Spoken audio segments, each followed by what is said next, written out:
Hey everybody, Dean here with Mitchell Fitness Solutions and a video for you in regards to this weekend that is now upon us. It is Friday mid-afternoon and like I said, the weekend is here. So I wanted to get this out to you guys. This is something that does pertain to weekends. This is something that I use with every single one of my MFS program users across the board, whether it's a 75-year-old grandma that I'm working with, whether it's an athlete, whether it's a house mom. It doesn't matter. This is something that I use across the board because it is so effective, and it's something that doesn't cost you any time in the gym or any membership dues. Okay, so when you have a weekend event that's coming, okay, most of the time they're predetermined. Most of the time by Wednesday or Thursday, you've decided what you're going to do for that weekend.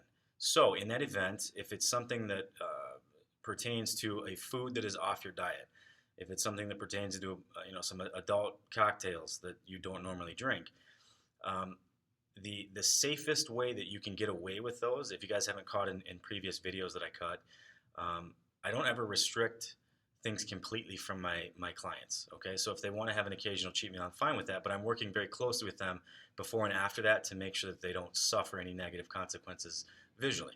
So here's how I do that. This is a big moving component. If they call me on a Friday, let's say Friday morning, and they say, hey, you know what, I'm going to be going out tonight. It's an anniversary dinner, whatever. I'm going to be having pasta and bread and a couple drinks. What should I do? Regardless of how clean their diet is, that day of, leading up to that event, I'm going to yank all of their starch-based carbs and I'm going to replace those with fibrous carbs. So essentially, I'm going to yank any breads, pasta, rice, potatoes, things like that. I'm going to yank those out, and those are going to get replaced with a green vegetable, not a vegetable, a green vegetable. The greener the better. Okay. So that's one key moving part, and the reason why is because the biggest impact you can make negatively is when you start the compounding effect, is what I call it. So that means that you're going to be going out for those drinks, and you're going to be going out for that food, and for whatever reason, one of your colleagues at work says, hey, you know what, let's go grab lunch, and you decide to go grab lunch with that person, and you kind of fall off your diet there, and you have a couple things that you shouldn't, and then boom, Friday night you're doing the same thing. That compounding effect will completely destroy progress. Okay, so those of you that are watching thinking, it's just one meal. It's not the one meal that's an issue.